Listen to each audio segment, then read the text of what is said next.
Hi guys, this is me Preeti Rao Saxena on the my YouTube channel student foundation.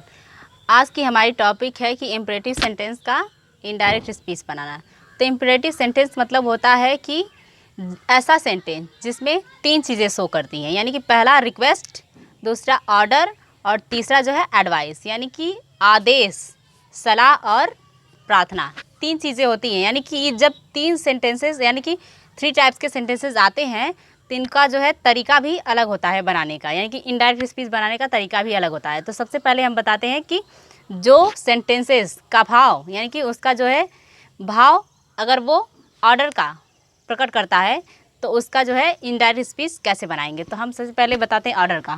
तो जैसे example में, यानी कि अगर इनडायरेक्ट स्पीच बनाएंगे तो सेड टू को यू आर ऑर्डर्ड में चेंज कर देंगे और कंजक्शन टू का यूज़ करेंगे। तो पहला सेंटेंस जैसे बताते हैं कि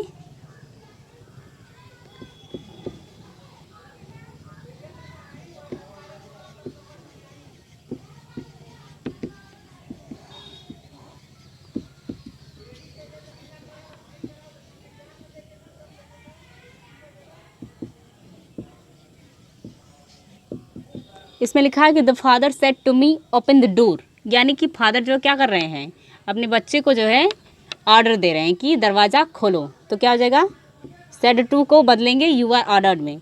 द फादर ऑर्डर्ड मी और कंजक्शन टू का use, to open the door. हो गया ना, बहुत सिंपल है, ओनली ऑर्डर्ड कर देना है। ओके, ये यू आर लिख दिया मैंने, सॉरी। हो गया ना, the father ordered me to open the door. हो गया ना। अब दूसरा सेंटेंस बताते हैं।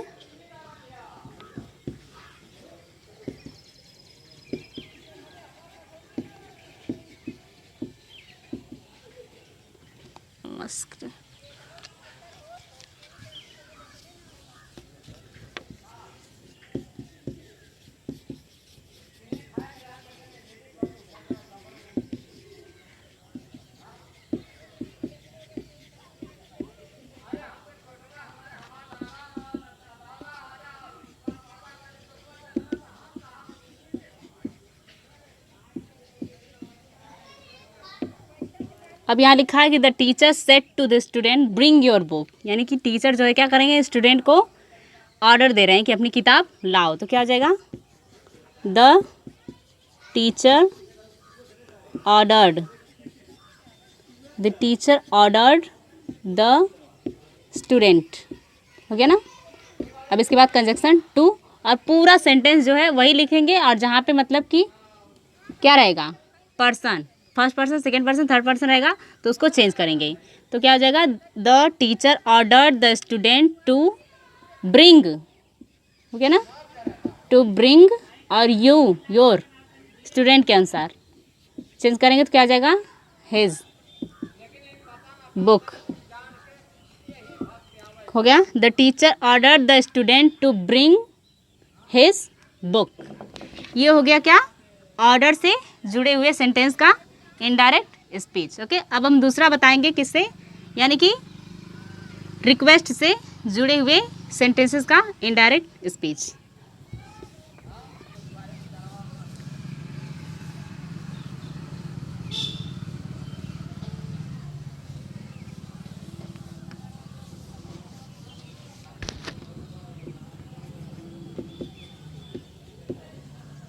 यानी जिसमें रिक्वेस्ट प्रकट होगा तो उसमें क्या कर देंगे, रिक्वेस्टेड कर देंगे, और कंजक्शन टू का ही यूज़ करेंगे। यानी हर जगह कंजक्शन टू का ही यूज़ होगा, और बस चेंज क्या होगा, ऑर्डर रहेगा तो ऑर्डर्ड हो जाएगा, रिक्वेस्ट रहेगा तो रिक्वेस्टेड हो जाएगा, और जो है एडवाइस रहेगा तो एडवाइस्ड होगा। ओके, तो दूसरा बताते हैं रिक्वेस्ट का।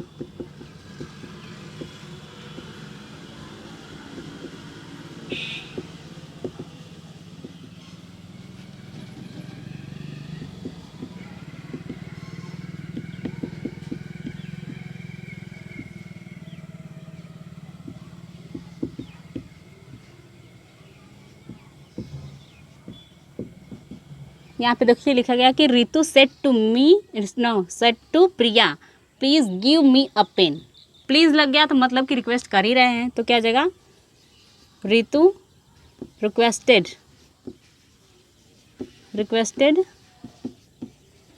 प्रिया, हो गया ना।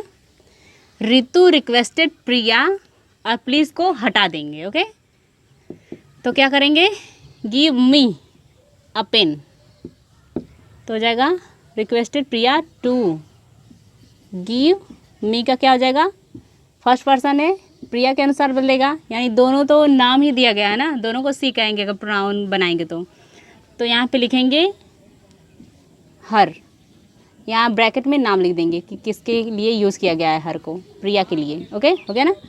To give her a pen, हो गया ना। Ritu requested Priya to give her a pen, यानी कि प्लीज़ या फिर काइंडली आएगा तो क्या करेंगे, रिक्वेस्टेड में चेंज कर देंगे सेड टू को और कंजक्शन टू ही रहेगा और प्लीज़ काइंडली को हटा दिया जाएगा। अब तीसरा बताते हैं एडवाइस से जुड़ा हुआ।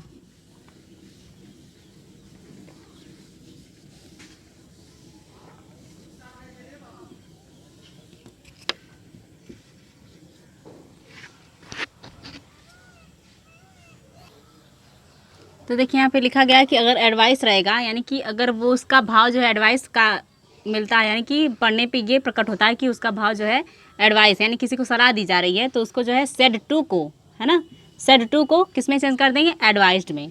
क्या हो जाएगा, द टीचर एडवाइज्ड, हो गया ना, the teacher advise the child, हो गया यहाँ तक। कंजक्शन टू और क्या करेंगे, टू ओबे योर का क्या हो जाएगा, चाइल्ड के अनुसार चेंज होगा, तो क्या हो जाएगा, हिज पेरेंट्स। अगर चाहें तो ब्रैकेट में चाइल्ड लिख सकते हैं हिज के पास, ठीक है। तो क्या, the teacher advised the child to obey his parents, यानी ये हो गया किससे जुड़ा हुआ, एडवाइस से। एक दूसरा एग्जाम्पल बता देते हैं।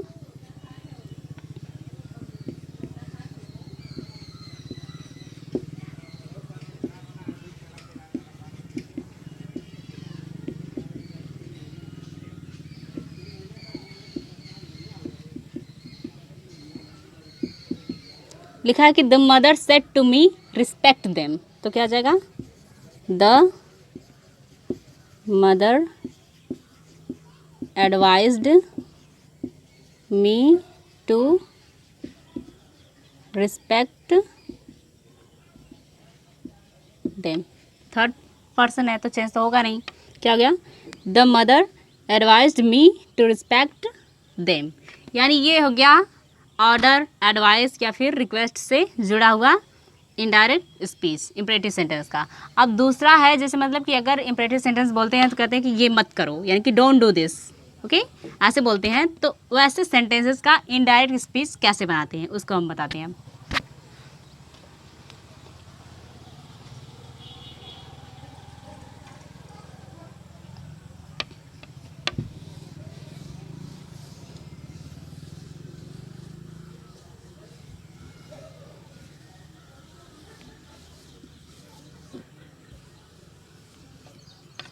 तो देखिए, अगर कोई भी सेंटेंस डोंट से शुरू होता है तो जब हम उसका इनडायरेक्ट स्पीच बनाएंगे तो क्या करेंगे, यानी कि सेड टू को जो है फॉरबिड में चेंज कर देंगे, क्योंकि फॉरबिड मीन्स होता है मना करना। ओके, तो जैसे पहला एग्जाम्पल और कंजक्शन टू का ही यूज़ करेंगे हमेशा की तरह।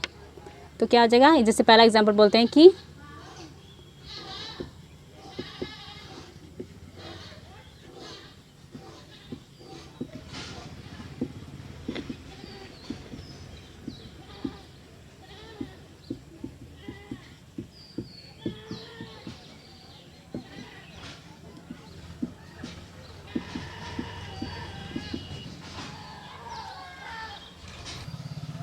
यानी देखिए लिखा है कि the teacher said to the children don't make a noise, यानी कि टीचर जो है मना कर रहा है कि शोर मत मचाओ। तो क्या करेंगे, लिखेंगे द टीचर और सेड टू को बदल देंगे फॉरबिड में। फॉरबिड मतलब मना करना, फॉरबिड द चिल्ड्रेन, हो गया ना, द चिल्ड्रेन टू डोंट को हटा देंगे, okay. Don't to make a noise, यानी कि इसका जो है क्या हो जाएगा, यानी मीनिंग इसकी क्या हो जाएगी, द टीचर फॉरबिड, यानी टीचर ने जो है मना किया द चिल्ड्रेन, बच्चों को, टू मेक अ नॉइस, शोर मचाने से, यानी कि टीचर ने जो है बच्चों को शोर मचाने से मना किया। इसको एक तरीका और बनाने का, यानी कि वो तो ऑर्डर भी दे रहा है एक तरीके से ना, तो जब ऑर्डर करेंगे यानी कि द टीचर ऑर्डर्ड द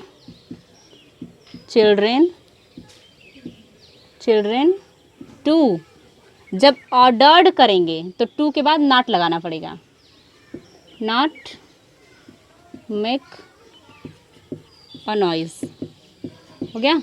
देखिए यानी कि जब हम ऑर्डर्ड करेंगे तो टू के बाद नॉट लगाना पड़ेगा, लेकिन अगर फॉरवर्ड करेंगे तो टू के बाद नॉट का यूज़ नहीं करेंगे।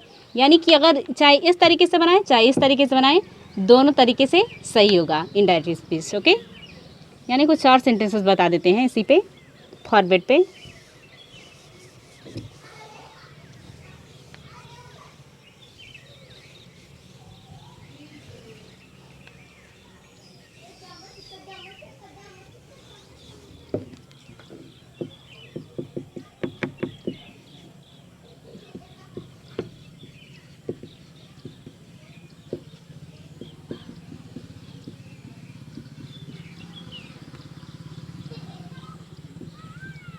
He said to me don't come here, तो क्या आ जाएगा, he forbade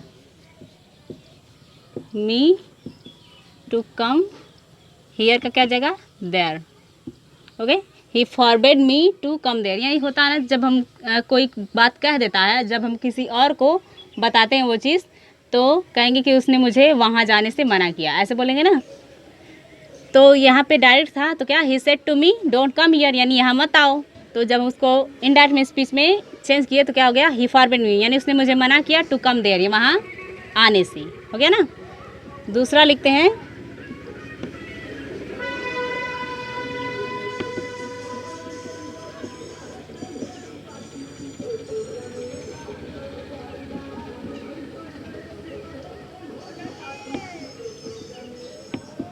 क्या लिखा कि you said to him don't tease him, यानी कि उसने उससे कहा कि उसको मत चिढ़ाओ, तो क्या आ जाएगा, यू फॉरबिड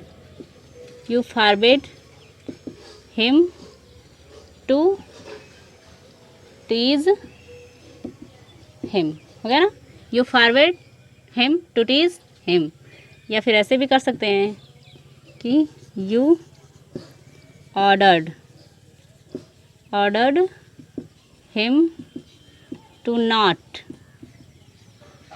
टीज हिम, ऐसे भी बना सकते हैं, you ordered him to not tease him, यानी चाहे ऐसे बनाएं चाहे ऐसे बनाएं, दोनों तरीके से सही है। चाहे तो इसका यानी जो पहला सेंटेंस है उसका भी इस दूसरे तरीके से बना सकते हैं, ओके। यानी कि आज की इस वीडियो में हो गया क्या चीज़, इनडायरेक्ट स्पीच, कौन से सेंटेंस का, इम्परेटिव सेंटेंस का, ओके। तो ये चीज़ आपको हमेशा याद रखनी चाहिए कि उसका सेंस ऑफ ह्यूमर जो है कैसा प्रकट हो रहा है, कैसा दिखाई दे रहा है, यानी कि कैसा समझ में आ रहा है। जब हम सेंटेंस को पढ़ रहे हैं तो क्या लग रहा है कि उसमें क्या चीज़ शो कर रही है, रिक्वेस्ट शो कर रहा है या फिर ऑर्डर या फिर एडवाइस, तो इस हिसाब से हम उसका इनडायरेक्ट स्पीच बनाएंगे, ओके। Thank you.